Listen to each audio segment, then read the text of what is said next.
Mostly ఉంటుంది, జరుగుతుంది work ఉంటుంది మోస్ట్లీ. మీరు ప్రొడ్యూసర్ గారిని అడగాలి, నన్ను కాదు. ఓకే సార్, మీరే చెప్పండి. తప్పకుండా ఉంటుంది. తప్పకుండా ఉంటుంది. ఎప్పుడు రావచ్చు? ఇప్పటి నుంచి 1.5 years. ఆగస్ట్ 2 తర్వాత చెప్తాం. ఓకే రక్షిత్ గారు ఇక్కడ. హాయ్. హాయ్ అన్న. సో మీ ఆలోచనలే మీ శత్రువులు అన్నారు. సో మీకు భయపెట్టిన ఆలోచన ఏంటి మీ లైఫ్లో? ఆ ఆలోచనతో మీరు ఇట్లా నిద్రలకి కూడా లేచిపోయిన ఆలోచన. భయపెట్టిన ఆలోచన అంటే డెఫినెట్గా మనకు ఇప్పుడు సినిమాల జోనర్లో తీసుకుంటే సినిమా ఎట్లా వస్తుంది, ఈ కథ ఎట్లా వస్తుంది, ఎంతవరకు మనం రీచ్ అవ్వగలుగుతాం, ఆడియన్స్ని కానీ మీడియాని కానీ మనం ఎట్లా రీచ్ అవుతాం. ఇప్పుడు నాకున్న ప్రజెంట్ ఆలోచన ఏంటంటే ఆగస్ట్ 2వ తారీఖు సినిమాని బ్రహ్మాండంగా తీసుకెళ్ళాలి అని. నా భయం ఏంటంటే ఎంతవరకు రీచ్ అవుతుంది. మేము ఒక మంచి ప్రోడక్ట్ చేసాం. మొన్న ఈ మధ్య కమల్ హాసన్ గారు చెప్పారు, ఒక సినిమాని మేము ఖచ్చితంగా ప్రమోట్ చేయాలి, ఇది ఒక ప్రోడక్ట్. ఎందుకంటే మాది విజయవాడలో స్వీట్ మ్యాజిక్ ఉంది, మేము ఒక బిర్యానీ తయారు చేస్తేనే 4 పోస్టర్లు పెట్టి ఈ ఆఫర్ ఇస్తున్నాం. అట్లాంటిది కొన్ని కోట్ల రూపాయలు పెట్టి సినిమా తీసి డెఫినెట్గా మేము బాగా జనాల్లోకి తీసుకెళ్లాలని మార్కెటింగ్ కానీ ప్రమోషన్స్ కానీ చేస్తున్నాం. సో అది బాగా రీచ్ అవ్వాలి అని ఆలోచిస్తున్నాం ప్రస్తుతానికి. హాయ్ రక్షిత్ గారు. హాయ్. ఇటు ఇక్కడ. హాయ్. పలాస సినిమా మంచి హిట్ అయింది, ఆ తర్వాత మీకు హిట్ పడలేదు. ఈ సినిమా చూసుకుంటే పలాస మేకర్స్ నుంచి వస్తుంది, ప్లస్ రఘు కొంచె గారు కూడా ఉన్నారు. దానికి తోడుగా మీ ఫాదరే డైరెక్టర్ అయ్యారు, ప్లస్ పాయింట్ అనుకోవచ్చు. ఈ సినిమాతో హిట్ పడుతుందని అనుకుంటున్నారు ఖచ్చితంగా? తప్పకుండా అనుకుంటున్నాను హిట్ పడుతుందని. అంటే ఏంటి, స్టోరీ మీద కాన్ఫిడెన్సా లేక ఏంటి, మీ ఫాదర్ డైరెక్షన్ మీద కాన్ఫిడెన్స్? స్టోరీ మా ఫాదర్దే, డైరెక్షన్ మా ఫాదరే కాబట్టి డెఫినెట్గా స్టోరీ మీద కాన్ఫిడెన్స్, కథ మీద కాన్ఫిడెన్స్, జనాల మీద కాన్ఫిడెన్స్. ఎందుకంటే పలాస జనాలకు తెలుసు ఏ కథలు తీసుకోవాలో అర్థం అవుతుంది కొంత. సో డెఫినెట్గా ఆపరేషన్ రావణ్ అనే సినిమాని వాళ్ళ గుండెల్లో పెట్టుకుంటారని కోరుకుంటున్నాను, జరుగుతుంది. Okay, wish all the best. Thank you sir. Director గారు ప్రసాద్ గారు. ఇక్కడ sir. Sir hi sir, myself Hemamalini. Sir మీరు ఫస్ట్ టైం డైరెక్ట్ చేసిన దానికి కంగ్రాచ్యులేషన్స్. అండ్ నా క్వశ్చన్ ఏంటంటే, మీరు డైరెక్ట్ చేస్తున్నారు, ఆల్రెడీ మీ అబ్బాయి యాక్ట్ చేస్తూ 2-3 సినిమాలు చేశారు కాబట్టి ఆ తీరుతో ఏమన్నా డాడీ ఇది కాదు ఇలా పెట్టు అలా పెట్టు అని అన్నా ఈయన ఇన్వాల్వ్ అయ్యారా? ఎవరు హీరో ఇన్వాల్వ్ అయ్యాడా? మీ అబ్బాయి హీరో ఇన్వాల్వ్ అయితే ఊరుకోవద్దనే నేను డైరెక్షన్ చేశాను. వావ్, అదే ఆయన ముందే చెప్పేస్తాను, నేనేం అనలేదు అది ఇది అని చెప్పి. సార్ ఇప్పుడు అంటే ఆన్ సెట్ మేము ఫాదర్ అండ్ సన్ కాదండి, ఆయన డైరెక్టరు, నేను ఒక ఆర్టిస్టు ఆయన కింద పనిచేసి. నేను ఏ సినిమాకైనా అట్లాగే వర్క్ చేస్తాను. మనం లాస్ట్ టైం టీజర్ లాంచ్ అప్పుడు రాధికా గారికి స్టేజ్ మీద ఎక్కే వరకు తెలవదు మేమిద్దరం ఫాదర్ అండ్ సన్ అని, మేము అట్లా వర్క్ చేసాం. సో రాధిక గారు మాట చెప్పారు కాబట్టి మిమ్మల్ని అడుగుతున్నాను, how is experience working with her and how is experience by మీ నాన్నగారు చేతే డైరెక్షన్లో వర్క్ చేయడం ఎలా అనిపిస్తుంది? అంటే చిన్నప్పుడు నాన్న వేలు పెట్టి నడవడం వేరేలా ఉంటుంది, అది వేరే ఫీలింగ్. సో ఇది ఎలా అనిపించింది? అది నేను చెప్పలేనండి, నిజంగా చెప్పలేను.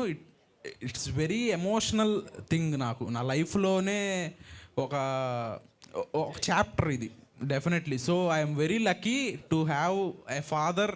మా నాన్నగారు లాంటి ఫాదర్ నాకు ఉన్నందుకు నేను చాలా లక్కీగా ఫీల్ అవుతున్నాను. పలాస అప్పుడు కూడా చెప్పాను, ఇప్పుడు కూడా చెప్తున్నాను, ఇంత ప్యాషనేట్గా నా కోసం ఒక సినిమా తీయడం కానీ నా కోసం డైరెక్ట్ చేయడం అనేది కానీ అంత ఈజీ కాదు, కోట్లలో ఒకళ్ళ వల్ల అవుతుంది. అది మా నాన్నగారు.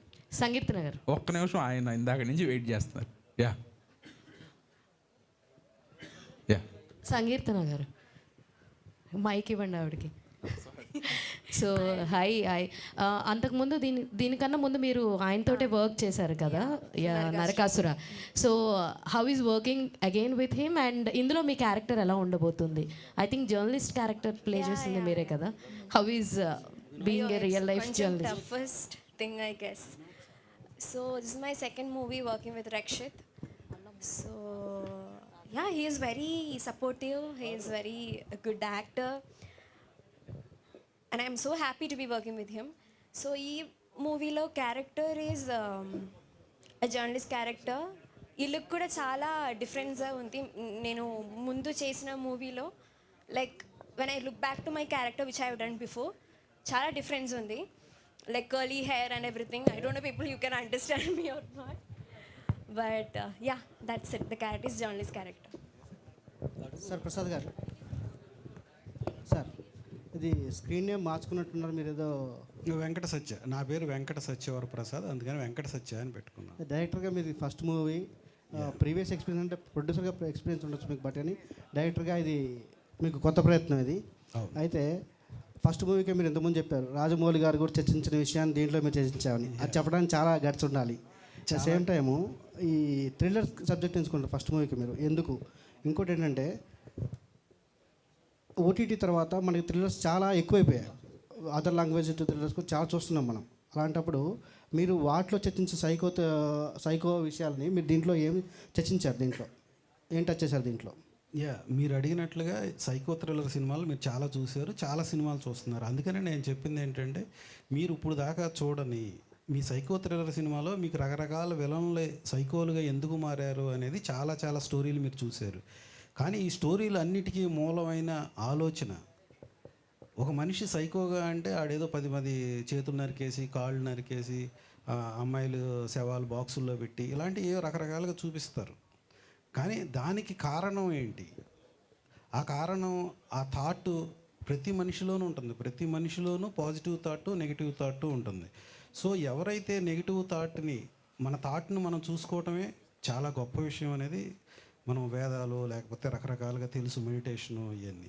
సో ఆ థాట్ని చూసుకున్నప్పుడు నెగిటివ్ థాట్ని పక్కన పెట్టి పాజిటివ్ థాట్తో వెళ్తాం. మనం ఎప్పుడైతే నెగిటివ్ థాట్స్ మనని ఆ నెగిటివ్ థాట్స్ కంట్రోల్లో మనం వెళ్ళిపోయామో మనకు తెలవదు, అప్పుడు సైకోగా మారతాడు మనిషి అనేది ఒక విజువల్ ఎఫెక్ట్లో చెప్పడానికి నేను ప్రయత్నించాను. మీరనే రెగ్యులర్ ఫార్మేట్ థ్రిల్లర్ సినిమాలో ఉండే అన్ని ఎలిమెంట్స్ అంతకన్నా బాగా చేయడానికి నేను ట్రై చేశాను. ఈయన వేరేగా నేను చూపించింది థాట్స్కి ఉన్న ప్రభావం ఏంటి మనిషి మీద. అంటే దర్శకుడిగా ఫస్ట్ మూవీని ఇలాంటి థ్రిల్లర్ ఎంచుకోవడానికి కారణం ఏంటి? ఇలాంటి థ్రిల్లర్ సినిమాలు బాగా చూస్తారు అని నా ఆలోచన నాకు చెప్పింది. దాన్ని డామినేట్ చేసే మంచి ఆలోచన నాకేం రాలా. అంటే మీ ఆలోచనలు మీ దృష్టిలో మిత్రులు అయిపోయారు అని తెలుస్తుంది, మన మిత్రుల శత్రువుల తెలుస్తుంది. డైరెక్టర్ గారు, మీరు ముందు బిజినెస్ మ్యాన్, ఇన్ని ఇయర్స్గా అలాగే ఉన్నారు కదా, సడన్గా ఇలా క్రియేటివ్ డైరెక్టింగ్ సైడ్ రావాలని ఎందుకు అనిపించింది? అండ్ మీకు ముందు నుంచే ఉందా చేయాలని? ముందు నుంచి ఉందా లేదా అనేది తెలియదు, కానీ కాకపోతే నేను చెప్పినట్టుగా నా ఆలోచనలు నా శత్రువులు మిత్రులుగానో నన్ను ఇలా మార్చింది. రాఘవ్ గారు, మీరు ఫుల్ కామెడియన్ క్యారెక్టర్ చేశారు, యూఆర్ బిగ్ కామెడియన్. సో ఇందులో మీకోసం కామెడీ యాడ్ చేశారా థ్రిల్లర్లో, ఆర్ మీ క్యారెక్టరే కామెడియన్ క్యారెక్టరా? ఫస్ట్ నేను బిగ్ కామెడియన్ కాదండి, ఇంకా అవ్వలేదు, వెయిట్ చేస్తున్నాను ఛాన్స్ కోసం. నాకు మంచి అవకాశం ఇచ్చారు, నేను కామెడీ చేస్తాను కాబట్టి నాకు కామెడీ క్యారెక్టర్ ఇచ్చారు, చాలా బాగుంటుంది. ఇంకా మీ అందరికీ కనెక్ట్ అయ్యేది, మెయిన్ మీడియా వాళ్ళకి కనెక్ట్ అయ్యే క్యారెక్టర్. మా సీన్స్ ఉన్నంతసేపు కూడా మీకు ఎక్కడో చూసినట్టు టచ్ చేసినట్టు అనిపిస్తాయి మీకు ఆ సీన్స్. మీడియా క్యారెక్టర్ నాది, చెప్పుకోవచ్చు కదా సార్ ఆ విషయం? నాది మీడియా క్యారెక్టర్, అదే ప్రత్యేకత. అంటే చెప్పేశాక అడగాలి సార్ని, అలా అనిపిస్తుంది. ఆ తర్వాత చూసే ఆడియన్స్ కూడా మనం కూడా ఎక్కడో చూసేమనే క్యారెక్టర్లో కనిపిస్తుంటాయి అందులోనే, చాలా బాగుంటుందండి. అది కామెడీయే ఉంటుంది ఇందులో నేను చేసేది. హీరో గారు, సో మీరు మీ ఫాదర్తో చేయటం ఇదే ఫస్ట్ టైం, అండ్ రాధికా గారితో కూడా చేస్తున్నారు. మీకు కూడా సార్, డైరెక్టర్ గారు, మీరు ఫస్ట్ మూవీకే రాధిక లాంటి సీనియర్ యాక్టర్తో చేస్తున్నారు, it's not a small thing. మీరిద్దరు ఎలా ఫీల్ అవుతున్నారు రాధిక గారితో వర్క్ చేయడం, and for this movie thriller? Radhika గారితో పనిచేయటం అనేది చాలా చాలా గ్రేట్ ఎక్స్పీరియన్స్. సో ఆవిడ్ని రీచ్ అయ్యి ఈ స్టోరీ చెప్పటమే ఒక ఎక్స్పెరిమెంటు. ఆవిడ దీన్ని ఒప్పుకుంటుందా ఒప్పుకోరా తెలియదు. సో స్టోరీ వినగానే ఆవిడ యాక్సెప్ట్ చేసి ఈ రోల్కి చేశారు. సో ఫస్ట్ రోజు షూట్ అవ్వగానే ఆవిడ ఒక షాట్ నాకు ఇలా కావాలని చెప్పినప్పుడు ఆవిడ చేసిన తర్వాత నేను ఆవిడని అడిగా, మేడం ఓకేనా, మీకు నచ్చిందా అని. ఎందుకంటే ఆవిడ చాలా సీనియర్ యాక్ట్రెస్, నేను ఫస్ట్ టైం డైరెక్షన్ చేస్తున్నాను కదా. సో ఆవిడ అన్నది ఏంటంటే, నేను డైరెక్టర్స్ యాక్ట్రెస్ని మీకు నచ్చితే ఓకేనే అన్నారు. సో అంత గొప్ప ఆవిడ. సో ఇక దీంట్లో ఈ సినిమాలో ఆవిడ అద్భుతమైన రోల్స్ చేశారు. స్వాతి ముత్యాలు, స్వాతి కిరణాలు, ఇంకా అద్భుతమైన రోల్స్ చేశారు. అయినా సరే ఈ సినిమా ఆవిడ కెరీర్లో one of the best film అవుతుంది. ఆవిడ చేసిన కొన్ని షాట్లు కొన్ని సంవత్సరాల పాటు రెఫరెన్స్ షాట్లుగా మిగిలిపోయే అద్భుతమైన షాట్లు ఈ సినిమాలో ఉన్నాయి. ఎస్పెషల్లీ రాధిక గారి రోల్ గురించి నేను చెప్తున్నా. ఆవిడ షార్ట్స్ ఈ సినిమాలో ఈ రిఫరెన్స్గా మిగిలిపోయే అంత అద్భుతమైన పెర్ఫార్మెన్స్ ఆవిడ చేసింది. డైరెక్టర్ గారు హలో అండి. రాధిక గారితో వెరీ గుడ్ ఎక్స్పీరియన్స్ అండి, అంత సీనియర్ యాక్ట్రెస్తో వర్క్ చేయడం అనేది. చాలా ఇన్పుట్స్ ఇచ్చేవారు ఆవిడ లాస్ట్లో, షూట్ ఎండ్కి వచ్చేపాటికి ఇట్లా ధనుష్ ఎట్లా చేస్తున్నారు, ఆవిడ ఎక్స్పీరియన్సెస్ అన్నీ షేర్ చేసుకున్నారు. And very happy working with Radhika గారు. అండ్ నాన్నగారు డైరెక్షన్లో నేను ఎప్పుడు చూడని ఫాదర్ నాకు కనపడ్డారు. ఎందుకంటే హీ వాజ్ వెరీ డీటెయిల్డ్ అనమాట. ఇప్పుడు హీరోయిన్ సంకీర్తన ఉంది, తన హెయిర్ ఇట్లా ఉంటుంది, కానీ ఆయనకి ఇట్లా వద్దు, అట్లా ఆ కర్లీ అట్లా కావాలి. ఈవెన్ రాకెట్ రాఘవ్ గారు లుక్ ఎట్లా ఉండాలి, ఒక చిన్న పిల్లికి అడ్డం పెట్టాలి. నేను ఇప్పుడు దాకా నా కలర్కి డై వేయలేదు, నా హెయిర్ డై నా లుక్ అదంతా even each and every character, చిన్న క్యారెక్టర్ అయినా పెద్ద క్యారెక్టర్ అయినా అంత డీటెయిలింగ్లో చేశారు. క్యారెక్టర్స్ హెయిరే అంత డీటెయిలింగ్లో చేశారంటే కథ ఎంత డీటెయిల్డ్గా చేసి ఉంటారో మీరు డెఫినెట్గా ఆగస్ట్ 2 చూస్తారు. హాయ్ రక్షిత్. హాయ్ అండి. ముందుగా కంగ్రాచులేషన్స్, మీ ట్రైలర్ అది బాగుంది. Thank you sir. రావణ్ పైన ఆపరేషన్ అని పెట్టడానికి మణిరత్నం గారు రావణ్ కానీ, రవితేజ గారు రావణ్ కానీ వాళ్ళిద్దరిని గట్టెక్కించలేదు. మిమ్మల్ని ఏమన్నా నెగిటివ్ నుంచి పైకి తీసుకురావడానికి పెట్టారా ఈ ఆపరేషన్ రావణ్? డెఫినెట్గా బాగుంటుందని అనుకుంటున్నాం. ఆ రిఫరెన్స్లో ఏమీ ఉండదు సినిమా. ఆపరేషన్ రావణ్ అంటే అట్లా మీరు ఇప్పుడు దాకా చెప్పిన కోణంలో మేము ఆలోచించలేదు, అట్లా సెంటిమెంట్స్ కూడా లేవు. కాబట్టి డెఫినెట్గా ఆడుతుంది. చాలా యాప్ట్ టైటిల్ కథకి. ఒక కండిషన్డ్ ఆలోచన అనేది మనకి ఇలాంటి ఆలోచనలు ఇస్తూ ఉంటుంది. అలాంటి కండిషన్డ్ ఆలోచన నుంచి బయటకు వస్తే మనం స్వేచ్ఛగా ఆలోచిస్తాము. అలాంటి నెగిటివ్ ఆలోచనలు నా దగ్గరికి రాకుండా నేను ఎప్పుడు పాజిటివ్గా ఉంటాను. సో ఇలా పెడితే తెల్లగుర్రం ఫస్ట్ పరిగెత్తితే బాగుంటుందని పాపం కృష్ణ గారి సినిమాల్లో తెల్లగుర్రం పరిగెత్తించేవాళ్ళంట. సో అవన్నీ చాలాసార్లు సక్సెస్ అయింది, కొన్నిసార్లు ఫెయిల్ అయింది అలాంటి సెంటిమెంట్లు. సో అలాంటి సెంటిమెంట్ ఏమీ లేకుండానే ఇది నేను అంత కండిషన్డ్గా ఆలోచించకుండా ఉండాలని నేను అనుకుంటాను. అలాగే తీశాను, చూద్దాం. వరప్రసాద్ గారు, మీ ఆలోచనలే మీ శత్రువులు. రావణ ఆలోచనే తన శత్రువుగా మారి తను చంపేసింది. అలాంటి ఆలోచనల వల్ల ఈ సినిమా పెట్టారా, లేదంటే కావాలనే రావణ్ అనే టైటిల్ తీసుకొచ్చారా? లేదు, ఇది ఖచ్చితంగా రావణాసురుడు అంటేనే అతను చాలా గొప్పవాడు, కానీ అతనిలో ఉన్న దశకంఠుడు అనే దానికి కూడా ఒక వేరే యాబ్సర్డ్ మీనింగ్. అతనిలో కామ క్రోధ మద మాత్సర్యాలు ఇతన్ని లోబర్చుకుని అతన్ని ఒక రాక్షసుడిగా తయారు చేసింది. ఎవరి ఆలోచనలు నెగిటివ్ ఆలోచనలు అతను లోబర్చుకుంటాయో అతను రావణాసురుడు. ఎవరు ఆలోచనను గమనించి ఆ ఆలోచనకి బద్ధంగా ధర్మంగా ఆ ఆలోచన మంచిగా మార్చుకుని నడవడికి సాగిస్తాడో ఆయనే రామచంద్రుడు. రాముడైనా రావణుడైనా వారి ఆలోచనలో వారిని తీర్చిదిద్దుతాయి, కానీ అందరూ ఒకటే కాళ్ళు చేతులు, అందరూ అదే బాడీ. డైరెక్టర్ గారు హలో అండి. హాయ్. హలో సార్, నాకు మీ కాన్ఫిడెన్స్ చాలా నచ్చింది సార్, సినిమా త్రూ మీరు చూపిస్తుంది.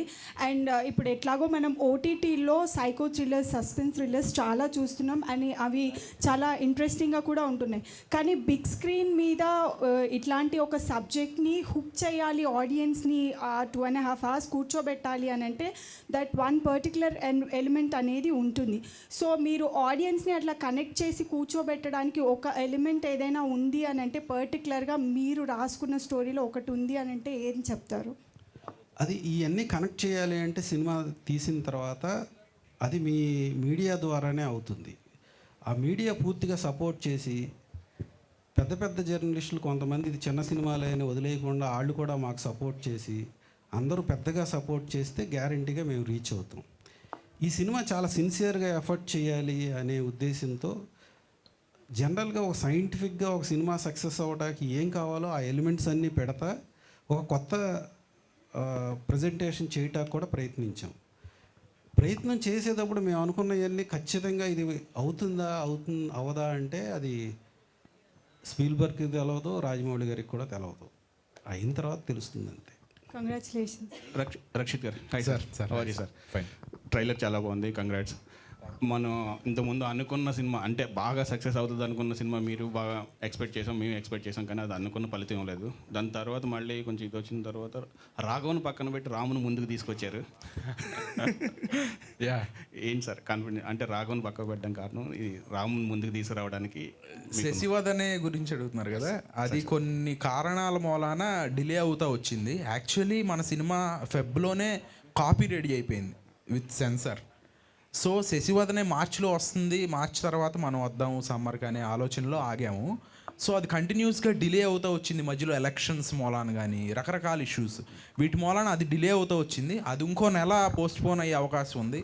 మన సినిమా రెడీగా ఉంది కదా, ఆగస్టులో డేట్ చాలా బాగుంది అని ఈ సినిమాతో ముందుకు రావడం జరిగింది. అది కూడా నెక్స్ట్ మంతే, దీని తర్వాత నెల ఉంటుంది. అల్లివేషన్. Thank you. రాఘవ్ గారు, రాఘవ్ అంటే మేము బాగా ఇది చాలా అంటే మీరు 10 సంవత్సరాల నుంచి జబర్దస్త్లోనే ఉండిపోయారు. మీ కామెడీని కూడా బిగ్ స్క్రీన్ మీద చూద్దాం అనుకుంటాం, కానీ అప్పుడప్పుడు మెరిసి వెళ్ళిపోతుంటారు. ఎందుకు సార్? అంటే సినిమా మీద కొంచెం దూరమా, లేదు అంటే మీకు? అమ్మో అలా లేదు సార్, అల్టిమేట్గా చేయాల్సింది సినిమాలే, అదే ఫైనల్ డెస్టినేషన్. అది వేరు, ఆ ఇమేజ్ వేరు, ఆ ఇది వేరు. నాకు సినిమాలు చేద్దామని వచ్చాను, సినిమాలు అంటే నాకు ఇష్టం. జబర్దస్త్ నుంచి చాలామంది హీరోలు అయ్యారు, మంచి కామెడీ బాగా క్యారెక్టర్ ఆర్టిస్టులు అయ్యారు, కానీ మీరు టాలెంట్ ఉన్నా సరే అక్కడే ఇరుక్కుని ఉండిపోయారు. నేను ప్రయత్నిస్తున్నాను సార్, కలుస్తున్నాను, ఆఫీసులకు వెళ్తున్నాను. త్వరలోనే నాకు మంచి క్యారెక్టర్ రావాలి, ఈ సినిమా ద్వారా కూడా రావాలని నేను కోరుకుంటున్నానండి. ట్రై చేస్తున్నాను సార్ నేను ఖచ్చితంగా. All the best sir. Thank you very much sir. నాకు తెలిసిన ఒక విషయం చెప్పచ్చా వితౌట్ సార్ పర్మిషన్ లేకుండా? అంటే ఈ సినిమా గురించి మీరు క్వశ్చన్లు వేస్తాను, మళ్ళీ ఎక్కడ మిస్ అయిపోతానని. ఇప్పుడు సార్ గురించి చెప్పాలంటే, నేను ఫస్ట్ పిలిచి చేస్తున్నప్పుడు, సినిమా చూస్తున్నప్పుడు ఫస్ట్ డైరెక్టరు ఏం చేస్తున్నారులే, మనం ఏదో సినిమాలు చేస్తున్నాం అలాగే చేస్తున్నాం అనుకున్నాం. కానీ డెబ్యూ ఫిల్మ్ అయినా సరే డైరెక్షన్ ఆయన ఎక్కడ కాంప్రమైజ్ అవ్వట్లేదండి. రాత్రి 2 గంటలు దాటిపోయేది, అయినా నాకు ఆ షాట్ అలాగే కావాలి. ఆ కోపం కూడా చిరు కోపం, వెరైటీగా ఉంటుంది. అరిచేసి తిట్టేయకుండా ఆ షాట్ అలాగే కావాలని చెప్పి అలా టైం తీసుకుని 4 అయిపోతున్నా సరే తెల్లవారుజామున ఆయనకు కావాల్సినట్టు వచ్చేదాకా చేస్తున్నారు. అది ఆయనకున్న ప్యాషను, సినిమా పట్ల ప్రేమ. ఇలా చేశారని చెప్పలేదు. మీరు ఎప్పుడైనా విజయవాడలో స్వీట్ మ్యాజిక్ వెళ్తేనండి, దాని నిండా సినిమా వాళ్ళ ఫోటోలే ఉంటాయండి, సీనియర్ ఆర్టిస్టులు. అది ప్రేమ సినిమా మీద. అదే ఇలా నడిపించి వచ్చి ఉంటుంది. వీళ్ళిద్దరూ యాక్ట్ చేయడం, సినిమాకు వర్క్ చేయటం, తండ్రి కొడుకులిద్దరు, అదొకటి హ్యాపీయెస్ట్ థింగ్ ఉండేది. ఆయన కూడా చాలా కష్టపడి హార్డ్ వర్క్ చేసి ఫైట్ సీన్స్లో ట్యాంకర్ నుంచి జంపులు చేసి కాలు ఫ్రాక్చర్ చేసుకుని మాతో యాక్ట్ చేసినప్పుడు అప్పటికి ఇంకా కట్టుకుని అలా వచ్చి యాక్ట్ చేస్తుండేవారు. అంత మిడ్ నైట్ కూడాను అంత సీరియస్గా వర్క్ చేశారు సార్. వెంకట సత్య గారు, మీ స్క్రీన్ నేమ్ తోటి వెంకట సత్య అని పిలిచిన సార్. ప్రతి మనిషిలోని ఒక సైకో ఉంటాయి, అంటే తన ఆలోచనలే బయటికి తీసుకురావాలంటే అతను సైకో అంటాం. మనం సమాజం కోసం అవన్నీ లోపల పెట్టుకుని బయటికి సమాజంతో తిరగడం కోసం ఉంటారు. కానీ ఈ ఆలోచన మీకు రావడానికి ఇన్స్పిరేషన్ ఏంటి సార్? ఈ కథగా రాసుకోవడానికి డైరెక్టర్ అంటే చెప్పారు, ఎందుకు డైరెక్షన్ అయ్యి చేశారని. కథగా ఇన్స్పిరేషన్ అంటే రామాయణం ఆపరేషన్ రామాయణం కన్నా అద్భుతమైన కథ ఇంకోటి ఉంటుందని నేను అనుకోను. మహాభారతం అంత వెరైటీ ఆఫ్ స్టోరీస్ భారతాన్ని దాటి ఏ కథ ఎవరు ఇంతవరకు తయారు చేయలేదు. అలాగే రామాయణాన్ని మించిన అద్భుతమైన కథ, అంత చూస్తే సింపుల్ కథ, కానీ దాంట్లో చాలా విచిత్రమైన వేషాలు. చాలా సింపుల్, రావణాసురుడు సీతను ఎత్తుకెళ్ళిపోయాడు, రాముడు వెళ్ళి తీసుకురావాలి. కానీ దాన్ని అద్భుతంగా ఇన్ని వేల లక్షల సంవత్సరాల పాటు మనకు గుర్తుంటుంది అంటే దాంట్లో ఉన్న గొప్పతనం, ప్రేమ, క్రూయాలిటీ, ఒక హనుమంతుడు లాంటి ఒక అన్ఇమాజినబుల్ ఒక క్యారెక్టర్స్, రకరకాల అన్ఇమాజినబుల్ క్యారెక్టర్స్, వీటినన్నిటిని మిక్స్ చేస్తా మనం ఎంతకాలం రామాయణాన్ని చెప్పచ్చు. రోజా సినిమా అదే. బాపు గారు కొన్ని 100 సార్లు రామాయణాన్ని రకరకాలుగా సాంఘికంగా తీశారు, డైరెక్ట్గా. ఈవెన్ కృష్ణరాజు గారు చేసిన కలియుగ పాండవుల సంథింగ్, అదే చిరంజీవి గారు వీళ్ళు చేశారు కదా, మనూరు పాండవులు, అది సేమ్ ఇది భారతం. సో అట్లా సాంఘిక సినిమాలని చాలా, భారతాన్ని సాంఘిక సినిమాలుగా చేశారు. Sir Venkata Satya sir, hi sir. మెయిన్గా మీరు హైలైట్ చేసిన పాయింట్, మీ ఆలోచనలే మీ శత్రువులు సార్. అలాంటిది ఒక డైలాగ్తోనే మనకి అల్లు అర్జున్ గారిది నా పేరు సూర్య నా ఇల్లు ఇండియాలో కూడా ఆ పాయింట్ హైలైట్ అవుతుంది. నీ బ్యాడ్ లక్ ఏంటంటే నువ్వు టెర్రరిస్ట్గా నన్ను కలిసావు కాబట్టి చంపాల్సి వస్తుంది, లేకపోతే నీ ఆలోచన నేను చంపేద్దునని. But how depth you are digging that thoughts in the operation రావాలి? క్వశ్చన్ సరిగ్గా అర్థం కాదు. అలాంటి పాయింట్తోనే, మీరు ఇప్పుడు చెప్పిన పాయింట్తోనే నా పేరు సూర్య నా ఇల్లు ఇండియాలోని ఒక్క వంశీ గారు తీసుకొచ్చి రావడం జరిగింది. నువ్వు టెర్రరిస్ట్గా నన్ను కలిసావు కాబట్టి నేను చంపాల్సి వస్తుంది, లేకపోతే నీ ఆలోచన చంపేద్దునని. బట్ ఆపరేషన్ రావణ్లో how depth you are digging that thoughts for this? Yeah, అక్కడ నువ్వు టెర్రరిస్ట్గా నన్ను కలిసావు అంటే ఆ టెర్రరిస్ట్గా కలవలా, టెర్రరిస్ట్ ఆలోచనగా కలిశాడు. ఆ టెర్రరిస్ట్గా మనిషిని చంపవసరం లేదు, ఆ ఆలోచనని చంపగలిగితే టెర్రరిస్ట్ని చంపాల్సిన అవసరం లేదు, టెర్రరిస్ట్ని బతికించవచ్చు. బహుశా ఆయన ఇంకా ఏ కాంటెస్ట్లో చెప్పారో నాకు తెలియదు, మీరు అడిగిన దాన్ని బట్టి నాకు అర్థమైంది. అది టెర్రరిస్ట్ అనేవాడు విడిగా ఉండడు, ఆడు ఆ ఆలోచనతో ఇది నా దేశం, ఇది నా దేశం అనగానే ఆ కాన్షియస్నెస్సే నిన్ను ఒక ఉగ్రవాదిగా తయారు చేస్తుంది అని జయకృష్ణమూర్తి చెప్పాడు. దీన్ని ఎవరినన్నా ఒప్పుకుంటాం మనం? నేను భారతీయుడిని అని గర్వంగా చెప్పుకుంటానికి ప్రయత్నిస్తాం మనం, కానీ నువ్వు భారతీయుడిని అని గర్వంగా చెప్పంగానే నీలో ఒక సైకిక్ వస్తుంది అని జయకృష్ణమూర్తి చెప్పాడు. ఏది కరెక్ట్ అంటే ఏం చెప్పను ఇప్పుడు, అది నేనంటే నన్ను ఊరుకోరు మీరు. కాబట్టి నేను భారతీయుడిని అని గర్వంగా చెప్పుకోవాల్సిందే, కానీ దాంట్లోంచి మనకు క్రూయాలిటీ వస్తుందనేది కూడా కొంత నిజం. అంటే ఒక ద్వేషం, ఆ ద్వేషం అనేది మనసులో రాకుండా ఉండటమే స్వచ్ఛమైన మనసు. దాన్ని అది ఉండాలి అనేదే మన సినిమా. విలన్కి హీరోకి ఏం తేడా ఉండదు. విలన్ను ఆ నెగిటివ్ థాట్స్కి లోబడిపోయాడు, అతనిలో ఉన్న పాజిటివ్ థాట్స్, అతని నెగిటివ్ థాట్స్ అతని పాజిటివ్ థాట్స్ని ఎలా చంపేసినాయి అనేది నేను మీకు చూపిస్తున్నాను అని చెప్పాను. మీరు ఇప్పుడు దాకా మీ ఆలోచనలు చూడాల, మీ మైండ్లో ఇప్పుడు ఒక ఆలోచన ఉంది, ఆ ఆలోచన మీరు ఎప్పుడు చూడరు.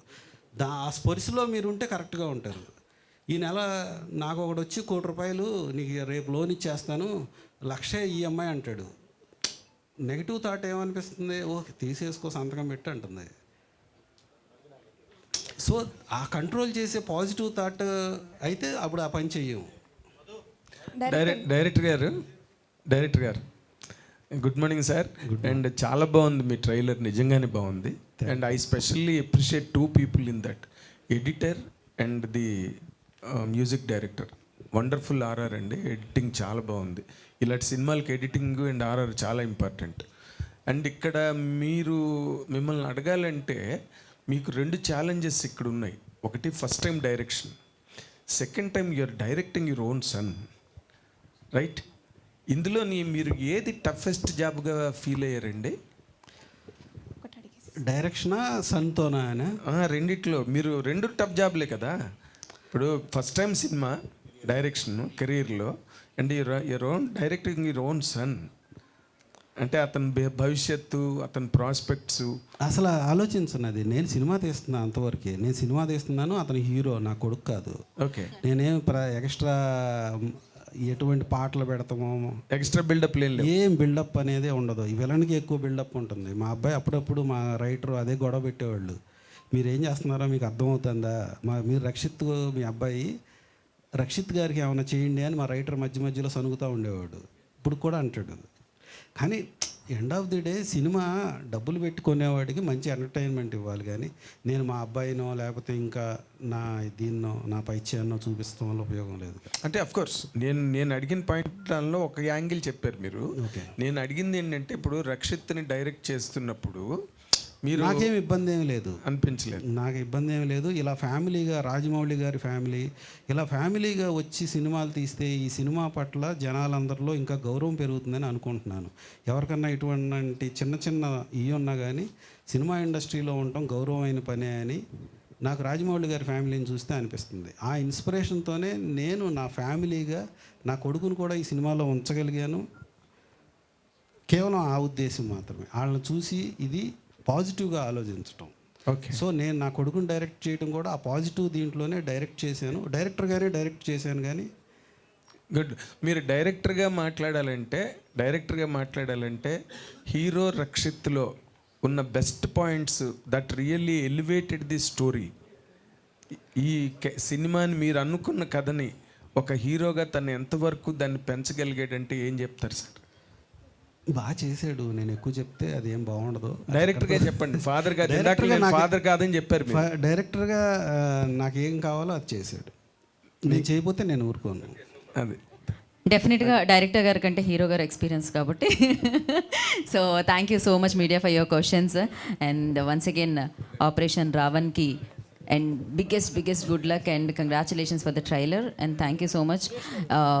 ఆగస్ట్ 2వ తారీఖు కోసం మీరు వెయిట్ చేయండి. Operation Ravan will come and hit the theatres and definitely biggest హిట్ని మీరు ఈ టీంకి అందిస్తాను మనస్ఫూర్తిగా కోరుకుంటున్నాము. వన్స్ అగైన్ ఇవాళ ఈ ఈవెంట్ని ఇంత బాగా సక్సెస్ఫుల్గా ముందుకు తీసుకెళ్ళిన మీడియా వారందరికీ ప్రత్యేక కృతజ్ఞతలు తెలియజేసుకుంటున్నాము. అండ్ విశ్వక్ సేన్ గారికి ట్రైలర్ లాంచ్ చేసినందుకు ప్రత్యేక కృతజ్ఞతలు తెలియజేసుకుంటున్నాము. All the very best operation Raavan.